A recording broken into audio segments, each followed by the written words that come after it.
एक जंगल के किनारे एक गांव था। वहां आदर्श नाम का एक लड़का रहता था। आदर्श का कोई दोस्त नहीं था, इसलिए ज्यादातर समय वह पहाड़ी इलाकों में घूमते हुए अकेले ही गुजारता था। एक दिन आदर्श एक पहाड़ी के पास घूम रहा था। अचानक उसे एक छोटा सा सारस पक्षी का बच्चा दिखाई दिया। उसे देखते ही आदर्श उसके पास पहुंच गया। सारस घायल था। आदर्श उसे अपने साथ अपने घर ले आया और उसका इलाज करने लगा। धीरे धीरे सारस और आदर्श की दोस्ती गहरी होने लगी। आदर्श जहां भी जाता सारस उसके पीछे पीछे उड़ता हुआ पहुंच जाता। आदर्श को सारस के रूप में एक अच्छा दोस्त मिल चुका था, लेकिन दोनों की दोस्ती ज्यादा दिनों तक कायम न रह सकी। दरअसल सारस एक विलुप्त प्रजाति का पक्षी है। जैसे ही प्रशासन को पता चला कि आदर्श के घर में विलुप्त प्रजाति का पक्षी रह रहा है, उन्होंने सारस को जब्त करके जीव संग्रहालय भेज दिया।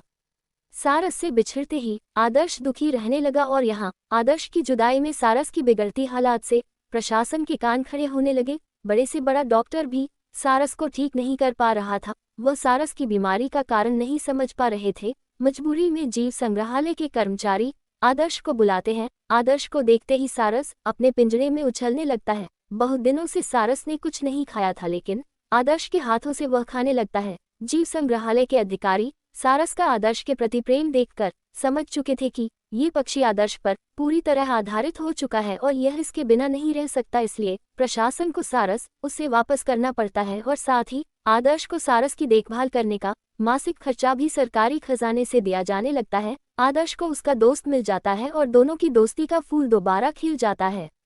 इस कहानी से हमें ये सीख मिलती है कि सदैव जीवों पर दया करो, वो भी इंसान को पहचानते हैं।